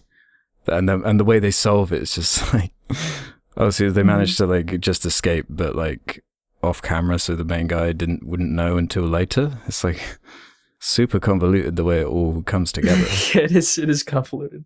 Yeah. It's a lot of flaws with this thing. So why is the reaction so like overwhelmingly positive and it's such a huge success? It's broadly relatable. Sure. I think an average person can just sit down and watch this and connect with it in some way. Yeah, it's fucking, I don't know, look at the most popular not anime movies. It's just like really consumable and unchallenging and boring baby movie. I don't know. Yeah, and that would be my flaw with it. It's my criticism of it. It's just a little hollow. Doesn't have a lot going on. And it's not my wheelhouse. So the animation is nice, but I just wish there was more going on story-wise. Like, why does the love have to be so like, I don't know. It's too innocent. There should be more going on. There should be more conflict there, especially with that love plot. And like you said, it just gets distracted by like comes a from comet. the mystery. Yeah, of like what's happening. There's like other stuff going on, so the conflict doesn't really have to come from the relationship. But I feel like that would kind of be more interesting. At the same time, I don't watch anime, so maybe that's not what the audience wants. Maybe they want a comet, and that's why I'm confused when reviewing this kind of thing. You know, it's just a different set of rules. But yeah, what is interesting to me is like looking in like the top 250 or whatever and seeing the types of animated movies that are in there. It does kind of stand out compared to some of the others. It does. Like Grave of the Fireflies. Because it's a new. Rated movie, it stands out for me. New movies get plopped on there for no fucking reason. Yeah, you're right. Right? If There's it's more people trending and it's rating new. them, so it's easier Yeah, for you're right. films to get on the top. And also, like, people are super hyped about something like the moment they exit the theater, and then in retrospect, like a month later, they'll forget about the movie, and then people will talk with them, and they'll be like, "Ah, it wasn't that great." But like that moment of exiting the theater where everybody's like rating these, like it just hyper inflates these ratings. Whereas like all of these films that before as many people were rating them on IMDb, there's, I don't know, I feel like there was a bit more accuracy in terms of like how people felt about it. I almost feel like you shouldn't be able to have a movie on the top 250 until like years after it's released, you know? I agree. I think the ratings are kind of bullshit, Yeah. especially for this. Yeah, But it's getting worse it's as all time kinds goes of on. stuff like that. Whenever a superhero movie comes out, right? Same thing. Any trending type movie, basically. Yeah, it's kind of annoying. And I'm not saying this is bad, but there's really important movies like The Godfather or whatever. And to see like Your Name that just came out like rated alongside. Or like I don't know. Spirited Away, like I understand that being in there. Spirited Away is 100%. better than this. Yeah. It's boring. Yeah. It is unfortunately boring despite that budget, despite that animation. Yeah, it does drag. It definitely does drag at points. I wanted to give it the benefit of the doubt, you know? The second watch was essentially just me being like, wow, knowing the full context of everything that happens is like, wow, this is a fucking waste of time. Like, we're half an hour through and we're is it still really just... that bad on that level? I appreciate you gave it even a second watch. I you know what? Part of me was like, I need to clean my room instead, but Alex recommended the movie, and I'm a good person, so I watched it despite 2 times speed. Yeah, I don't know, like these romance movies and the way it's implemented, like the whole transcending time, this ritual with the ropes and the trees, and it's like it's playing with a lot of cool concepts I enjoy, and I feel like if it went down any of the other paths, I maybe would have enjoyed it more, whether it be making it a bit more of a tragedy, making just a bit more drama in there, or just put more or less emphasis on like the rules of the plot in some ways, so it's just less confusing to bumble through. I don't know, I guess it is just if you connect with those characters or not, and if you're just into the whole body swap thing, whereas as you say, it's fairly familiar. It Super feels like a bunch derivative. of movies I've seen before kind of combined together with an anime skin on it, and I guess that's what people like. It's for people who aren't old enough to have watched a movie before. I'm sorry. This is their first I know I'm movie. getting hyperbolic, but like, I'm just like, it was one of those things where I watched it and I was like, well, that was really boring. And there was some sense of relief knowing that I never have to see it again. And now I've seen it again and I'm like, damn, it's a tragedy. Yeah, that is interesting to hear actually, because I was thinking that while watching it, because it's like, oh, the way it's structured is like for that first watch surprise type thing. So I don't know how this would play out knowing all the beats, and it's disappointing to hear that, but it's just the way it goes sometimes. Yeah. I guess the Sardonicast version of this type of concept is just being John Malkovich, the sardonic take on the body swap realism of what might happen with that kind of situation. Who would I swap bodies with? Probably Alex, if I had a choice. Oh, So you can have COVID twice. Yeah, you're immune. That's why. Oh, okay. At this point, you gotta be. You got it twice. Yeah, I hope so. Jesus. for however many months. How long was it from between the first time you were infected and this time? It was like a year? Almost exactly a year. Huh. It was like the same month, I think. Really weird. Yeah. Be careful in a year from now. Fuck's sake. Well, I think we've kind of stretched the Your Name thing as thin as it can go. And so did the film. I'm giving this one a 5 out of 10. Rating didn't change. I kind of Yeah. expected it to go down. But I'm like, yeah, this is fine.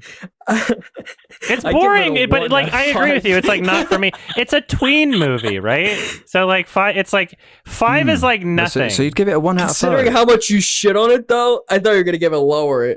I No, thought because you were it's gonna be lower. I'm giving it a talking 1, about my 'cause it's just- experience it's not with for it me. and how much I value it in terms of Yeah. like my own personal. And it's like just fucking stupid for me, you know. Like it's a 5. It's Yeah, it's I not just like can't say I like terribly this shit. animated or anything, you know. Like I'm sure it delivers for many people expecting that sort of thing. But yeah, 5 seems Yeah. right for me. That's what I'd give it. the animation's very smooth and it looks great. I'm not going to criticize it there. I guess that's why my ratings are 3-star. I'd give it out of 5. It's definitely higher than you guys. I think you could watch this movie and enjoy it just for the animation outside of it, but I mean, that's with ignoring a lot of the story beats. I don't really have any strong emotions towards this movie. It's just one of those, and in some ways that is kind of the worst type of movie in a way, but I just don't have there's just not enough here for me to get annoyed about. It's just so it's kind of exactly what it looks like on the tin in a way, even despite the crazy Japanese like concepts being explored, but yeah, it's just all right. It's just out of my wheelhouse. Yeah, sorry guys. Some nice landscapes and backgrounds. That's true. Miyazaki was a god in filmmaking. Like, he's up there with like the best directors, like even Kubrick or whatever. This is just not. This is not that. It's not really. It's not that level, no. It's not. Really it's more fluffy, level. And it's more fine. broad. But that's more what I'm looking for, I think. Question time. All right. Let's do some questions then. If you want to leave your own for us to answer in future episodes, head over to the subreddit suggestion thread. Just like my dick is very small. What's your favorite streaming service and why? We're talking about this a bit earlier, but I've got to throw out Netflix for that one reason. That UI and the usability of it. Like, just the way how when you stop watching something on, like, say you've got a tab open with Netflix open on your PC and then you go to your TV. It's just like works. It's like the same place. Continues. The UI actually like functions. It loads. It's pretty low bar, but like, holy shit. It's got pretty good content on there. That's what I would say. It's pretty expansive. Whereas like, dude, when you look at the competition of it, trying to find anything on Amazon Prime is the worst experience. And like each TV season is like listed as like a separate thing. It's like a nightmare on there. Yeah. Yeah, Netflix just has it. Yeah. It's the winner for me at the moment. My favorite streaming service is HBO Max right now, because of the selection, and I can handle the worst UI. I can handle that the first 5 seconds of anything when you press play looks compressed as shit. They need to fix that. There's things they need to fix, but they're working on it. But yeah, the selection, there's like the quality of things that are there. What's funny is I'm apparently not even supposed to have it because I'm in Canada, but I'm sharing it with an American, and I'm using a VPN router. So, send the cops after me. I'm paying for a service in a different country. But yeah, if HBO Max had Netflix's UI, then it would be awesome. Yeah, I'm in the middle. I like the HBO Max selection, but I like the Netflix UI. So HBO Max needs the Netflix UI. The most things I watch are on HBO Max. It's terrible. I'm trying to watch The Wire, and I want to rewind like 30 seconds because I missed something, and it like it just pauses for like a minute, and it sends me back 2 minutes in the file. Or whatever the fuck. It's like awful. Like, it's just terrible. Netflix really has it down though. Yeah, that's the one I want, but again. Just bring it to the UK, goddammit. More money Netflix just on the table. has kind of crappy, they have a kind of crappy selection. That's my thing. Netflix. Yeah, they're way more, especially their own stuff. It's way super inconsistent. Definitely. They're doing well. They're like the new Hollywood. They are. They're the new Hollywood. Well, because they're the biggest streaming service, and so you're going to have a lot of like normie movies. Yes, they're like shit on the wall approach. That's true. But you also get a good selection of stuff that's just, I don't know, just like an original movie. Like if you're ever going on Disney Plus or Warner Brothers, it's some shit based on something else or a sequel or a remake. Netflix has good original stuff. Yeah, like Buster Scruggs is on there. Even if it's not good. They got some good shit. Yeah, Irishman. There's not good things. It's just you have to know where to find it more. If I hear that there's a new HBO Max series, is a great catalog, if I hear that there's like a new HBO series, I'm like, oh, that could be good. But if I hear there's a new Netflix series, I'm like, I have no reason to think that could be good. You know? I feel like the brand, it's like a better seal of approval from So do you have HBO. more faith in the HBO Last of Us than you do the Netflix Cowboy Bebop, like, for example? Sure. Yeah, and I mean, I've only seen a bit of Cowboy Bebop. Cowboy I don't Bleep have Bloop. faith in either. I think that Last of Us Depends show's what they gonna do. fucking suck Do you think balls. so? That's my opinion. Yeah, we'll see. How come? Maybe it'll be the first good video game thing. If they just tell the game of if they tell the story of the first game, sorry, I could see it being okay.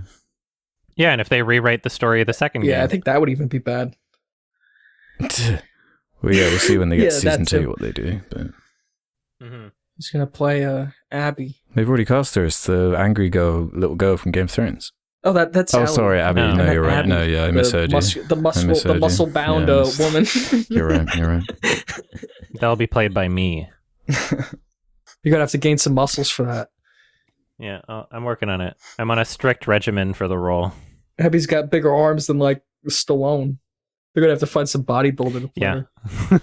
her. Yeah, she'll get played by like Ronda Rousey or something. Sarcastidon left one for us. Would you guys still subject yourselves to horrible movies like Army of the Dead, The Tomorrow War, and other garbage like it if you wouldn't be a YouTuber who has the satisfaction to rant about it in a review or podcast afterwards? That's a good question. Because I haven't reviewed Free Guy yet I saw that movie in a theater. And I just don't know what to say about it. Oh, you don't? What's your gut tell you on It's Free not Guy? good. Whoa! White Guy. What? White Guy. It's called my name for it's White Guy because it's just a movie about white guy going around and they tell him what to do. Like, oh yeah, women are great, women are important. It's just like a bunch of bullshit like that. You think it's bullshit that women are great and important? To be pandered. I know what you're trying. I know what you're trying to say. Just busting his I know balls. women are great. Women are better than men. You don't need to tell me. Well, if I was doing like an 8-hour a day other job, then I would have to be more selective about what I watch, I guess. I wouldn't be able to watch something terrible and be like, well, this is technically work, and I'll talk about it on the podcast. There's tons of movies where I only watch it because it's recent and it's on digital and we can talk about it on the podcast. I don't think I would be watching Army of the Dead or The Tomorrow War if those weren't those things. See, yeah, for me, it's on the kind of morbid entertainment I can get out of it. Like Army of the Dead, I get a morbid entertainment out of because of the whole Zack Snyder thing. But The Tomorrow War and stuff like that, that's the kind of movie I like really struggle to get through sometimes. You know, where it's like It's just boring. yeah, you watch like the first 30 minutes and it's like, okay, I'll watch some of it on the iPad next day or whatever. It's just certain tiers of movies like that. I mean, yeah, I probably wouldn't watch otherwise. Those are the best ones, though. If you're kind of fed up with a movie, usually just if I go to a microphone, I just get it all out. Oh yeah, You know? it's good for a video, but there's a certain tier like when it's super boring or uninteresting in any way. When the runtime's just dragging, those are the ones. Whereas I find, you know, just when there's some humor, when there's some morbid enjoyment I can get through it. Mm-hmm. Puff Dam G CDR GN2 left one for us. Pardon the lengthy philosophical question. You guys often talk about how you enjoy bad movies or truly like bad movies, i.e. Madagascar, Fateful Findings, etc. Do you consider this proof that what is considered a good movie or good art is relative to each individual's perception and perspective? Or do you believe that there's a universal criteria for a good movie despite the fact that you truly enjoy and like movies that you shit on / criticize? We go This through this pertains to question any so art form of much. video games. It's like the ultimate question. The concept It's the of ultimate good, question. whether you're relating it to Measurable film or good, not, too. is inherently subjective because you need a subject to be able to say that something is good. Otherwise, there's no concept of that. That's just a human concept. So Yeah. But if humans gather together and form a concept of what's good, but and then you build would an have to industry say around it that you call Hollywood, right? Then you can maybe have a standard, right? A standard at least of what is good. in terms of like trying to take feelings about something or descriptors of your experience, you can phrase it in a way where you could say most people think that this sort of thing is good, but I don't know, like it's inherently subjective because brains are different, and without the brain, without the subject, then there is no way to measure that. So Exactly. Humans are flawed. They're not always right. I see film as like a cumulative art where slowly people have been adding to it, and the good stuff stays and the bad stuff goes away, or whatever the fuck, however you want to say it. I forgot what the question was. I'm sorry. Yeah, the relative nature of the perception and perspective, and is there a universal criteria for what makes a good movie? Yeah, so if you're going to say relative, I mean, there's a lot of people who'd say, like, The Dark Knight is a good movie. To disagree with it, I guess that's fine. But, you know, I feel like there is a standard for what is good and what is bad. And based on where you are and what place in time you are, that changes for sure. You know, 50 years ago, what was good is definitely very different now. But I think there is a standard. And I think if you stay by it, you know, you could be very successful as a filmmaker or as a writer. Yeah. I don't think it's that complicated. You know what I mean? I think it is complicated because the way I view it is like I don't believe in any sort of absolute objectivity, whether we're talking about films or not. So if we're in that, I'd argue that's what framing art is. of conversation, like, you know, then yeah, like on a technicality, there, you know, you don't know the world exists outside your own brain, sort of thing. But in order to function in a society that we live in, you need to be able to view things in a way where you have assumptions about consistency, and so you need to live your life as though there is some sense of objectivity in the world, even though technically there is no proof for it. Sure. So it's the difference between like a practical, it's a human made. Yeah, like I'm a determinist. That doesn't mean I just sit around being like I can't, nothing's gonna happen anyway, so nothing, you know, like it doesn't affect how I live my life in terms of like what I do. It's just a matter of like a philosophical conversation where I'm like, okay, yeah, technically this is how I believe things work, if that makes sense. Absolutely. But there are like standards over time that develop in terms of like rules of film. For example, like a token character. If you put a token character in a movie, it's mostly negative. Unless it's like South Park, the character Token. That's funny. That's obviously parody. That's a comment on the But if you whole put in a concept, movie, that's something to be criticized, you know, and that's not like, it's not subjective. It's just like, as a species, we've seen many movies and we don't like that. So don't write that because it's lazy writing. It's offensive. It's bad. It's not good. You know, so steer away from that kind of writing. And there are these standards that have kind of developed over time that I think, you know, some of them are bullshit. Some of them are bullshit. And I think over time people kind of root those out, like sexism in film, racism in film. But overall, you know, things that say like shots that are in focus. I'd say a shot in focus is better than a shot that's not in focus, and that's a standard. Right? Yeah, but I mean, like it's standard. then you, if you really break it down into like the hypotheticals, if we're going to use the shot in focus or out of focus thing, then you have to consider things like the director's intent. So was the shot out of focus for a reason? And then you have to consider things like death of the artist. So like if the director didn't intend for it to be out of focus, but the subjective viewer has a reason why that works better. If, let's say, oh no, it reflects this thing about the character and how he's lost focus on his life in this journey in this context of that scene. Sure. You could make an argument for that too. And that's why I say, like, on a technicality, there's no objectivity. But you're also right that, like, you know, my entire presence on YouTube is saying, like, here's what I believe is wrong about this, right? But at the same time, because it's my experience and I'm saying here's what I believe is wrong about this, the subjectivity is implied despite any kind of, you know, objective phrasing I might be using. So I could be like, this is wrong. Yeah. You can't do this because this is why, and blah blah blah. But the subjectivity should be implied by the fact that there's a human being saying those things, right? Absolutely. And that's why it's art. That's why it makes for interesting discussion, because we can discuss these things. Yeah. Right. I think that's what makes it good. Yeah. And it's so amorphous. The more you try and pin it down, the more difficult it becomes. I mean, like, I think we tried to make it clear that enjoying and liking something is separate to trying to make the case when we think like an actual movie is good or bad. You know, like Ben and Arthur were not sat around trying to make the case that it's high art or anything. It is something different. I appreciate the message. I like the message. If that means anything. But yeah, of course, everyone can only assess things based off their perception and perspective. That's what you're saying. It is just a collective art All we can form hope that's for changing. is for it to be educated, an educated opinion based on other films and, you know, things that have worked before. I think most people like certain movies, you know. I feel like there is a very universal response to good movies. Yeah. That's why I believe in them, you know.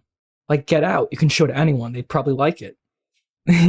Yeah, you're right. It's not like a universal criteria, but yeah, there are like existing examples and templates of what does and work that changes. and what doesn't. Standards change, and that's why it's art. You know, very we're here quickly to too. discuss these things. Yeah, very quickly. Like art can be relevant one minute and then not relevant the next. And you know, that's why I have immense respect for like directors and filmmakers. Any film like that's old, especially like the longer it's held up, like 2001. It's very hard to make a movie like that and to stay relevant for that long. And I think directors really think about that kind of thing when they're making movies like 2001. That's why I really appreciate it. Yeah. Yeah.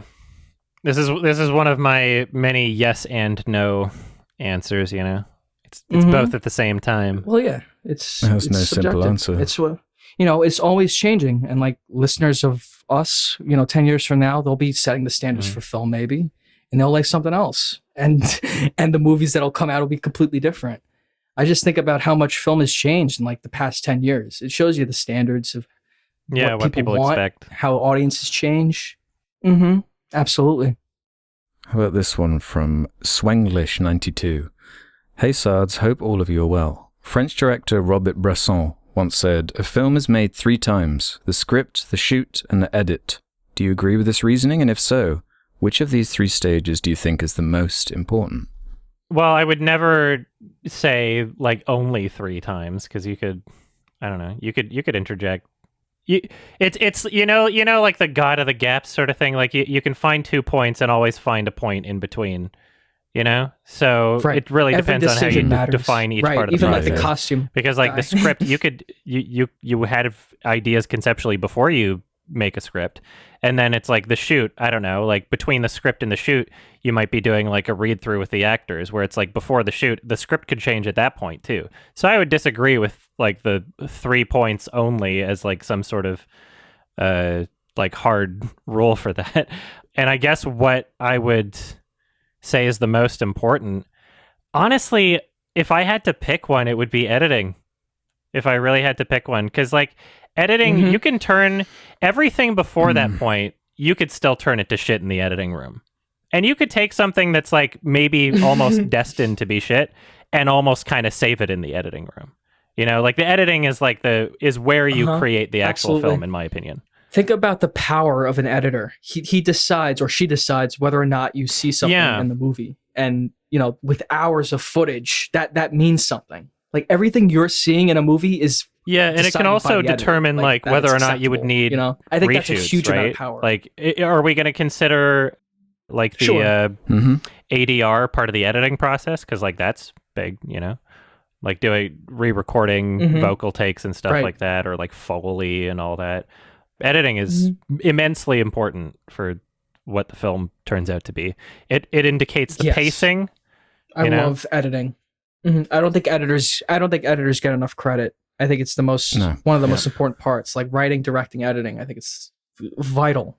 Every movie is edited differently. Every single one. Well, yeah, you say writing, and I agree with everything you're saying about editors, but I just feel like the DNA of the script, the concept, the ideas, if you don't have that at its core, I know what you mean. Suffer hardcore. But a script is also there's a template, you know, like obviously writers are very creative people, but there's always an act structure. There's always something there that they can kind of not necessarily configure before the movie's done. An editor, I think their job is very malleable. You know, I think they have to experiment. Depending on I think the they have project. to do a lot to make a movie work. Really. Because they're like working with reality and trying to make it something tangible. You know, I think it's a very hard job being an editor. I really respect it. It's almost like a job of it's like censorship almost. They decide what you don't see in the movie.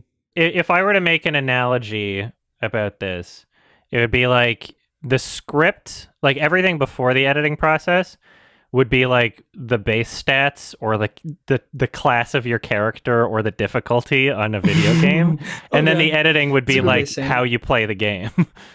So like, yeah, like for a script, like you need something, it can be the core, it can be the foundation. And there's tons of movies where I've been like, I love the presentation, I love the editing, but I wish it had a better script. I guess The Green Knight might be one of those. But yeah, I mean, at the end of the day, The Green Knight's still like a 6 out of 10 movie for me. It's still a positive score despite me not connecting fully with it. Sure. Yeah. And yeah, presentation is a lot, editing is a lot. You have better tools to make a great film if the elements before the editing process are taken care of, obviously. But you can still make something with crappy tools. You know, it's still possible. Yeah. And I feel that way about a script. I feel like you make a good movie with a bad script. Yeah. I know a lot of people don't say that. I think you can. I think you can. I think you make a bad script I think you can make a good movie with a bad director. I don't think you can make a good movie with bad editing. I don't think it's possible. Yeah, editing can really fucking kill a movie. No, I think you're right. I think if you add one extra scene in a movie, it's fucked. If you fuck up one thing, it's fucked. The whole thing. And that's why I think editors are so valuable. Mm-hmm. Yeah. And they just straight up are one of the most underrated. I feel like a director's job, all they do is fuck up. Like, that's all a director does. Like, you know, like on set, there's no way it could go right. Because it's reality. Everything's going wrong all the time. Yeah. Cameras don't work, brains, actors don't show up, crew doesn't show up because they're sick, whatever. Editor, you know, they take it and make it into magic. You know, that's how I see it. Movie magic. Movie magic. And it is magic. Abracadabra. So does that mean you all sort of reject this broad concept of the three sure the script, shoot, edit thing? I reject any broad concept. Okay. What about this broad concept from Whiskey Food?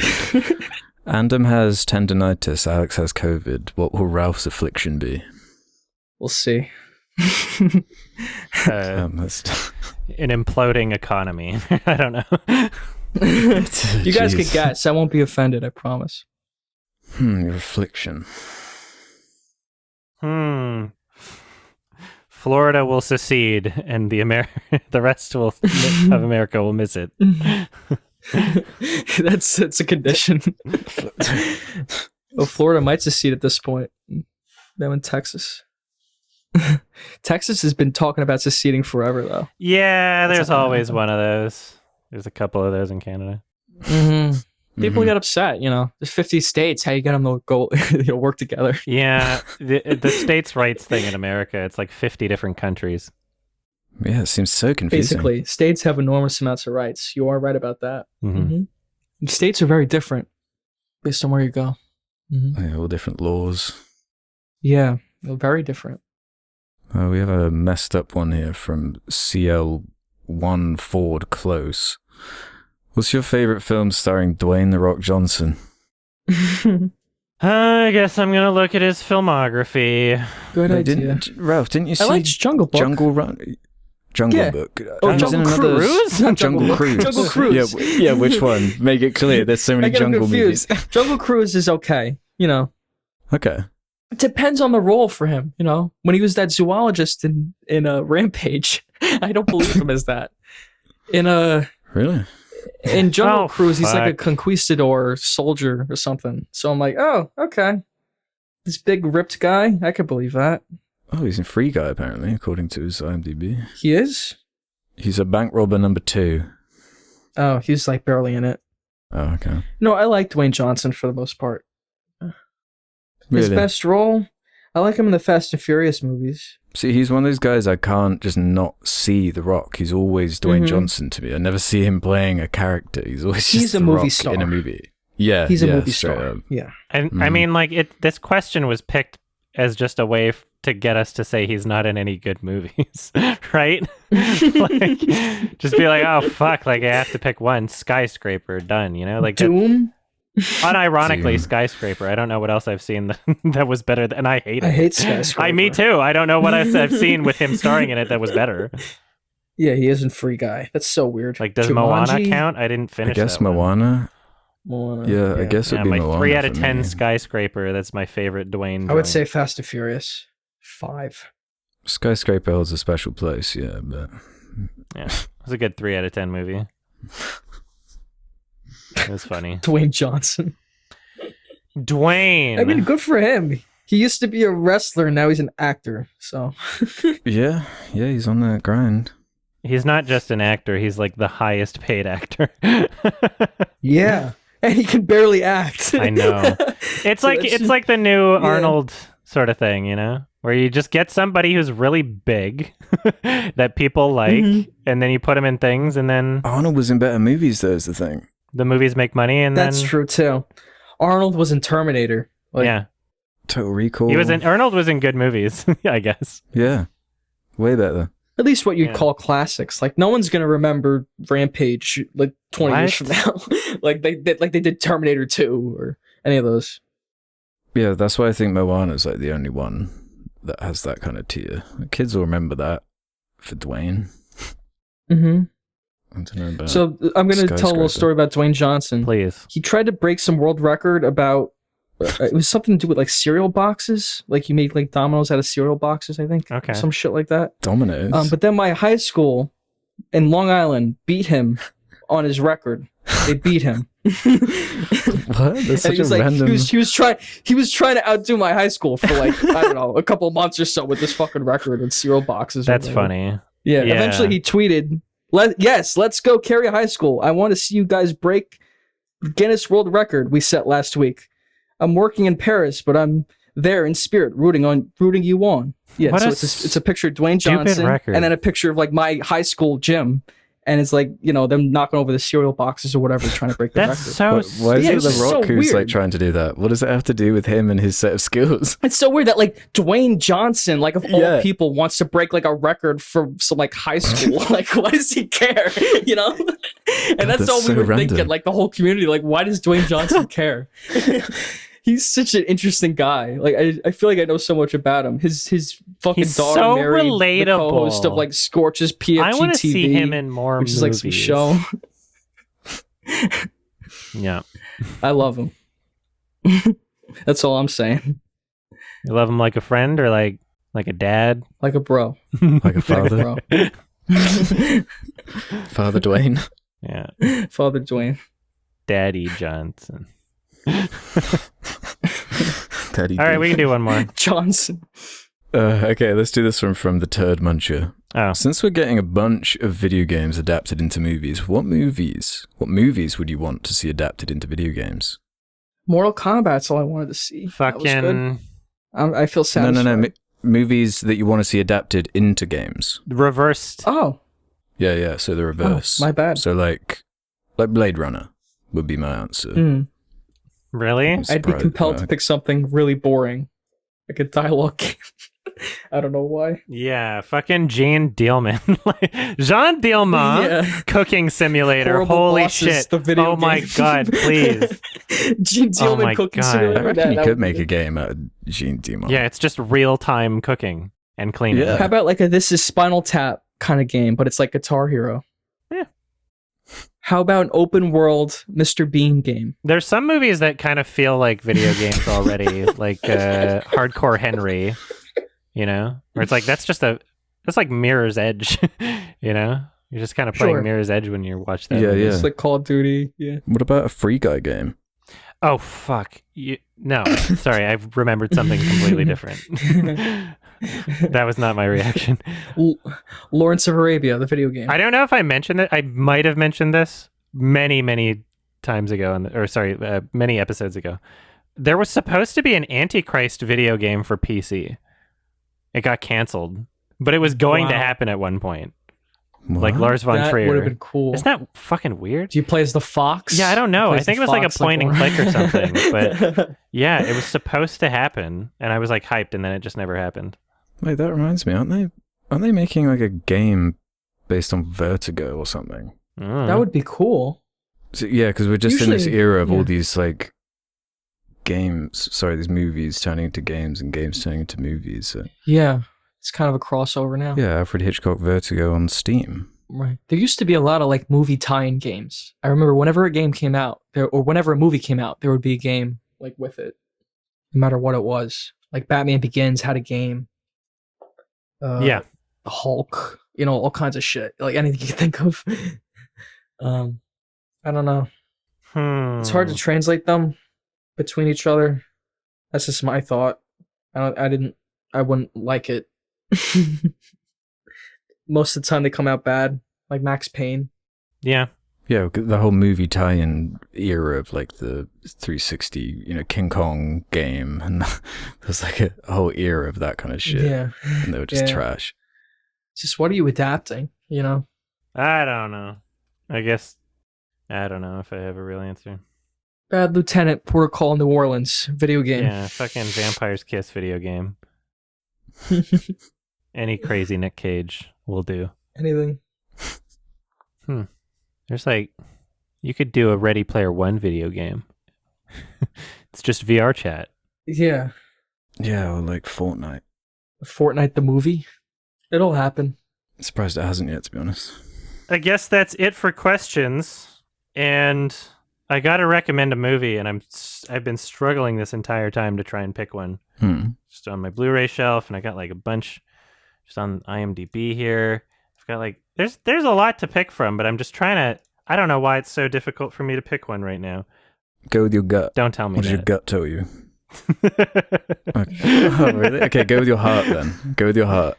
Okay. My Heart Says Her by Spike Jonze, 2013. I haven't seen it in a while. You would have regretted me going with my gut. We'll save that for another time. Do I want to know? Okay. So.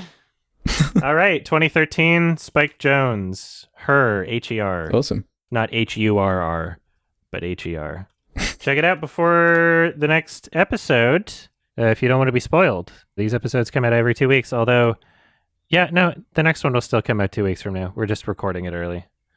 Anyway, yeah.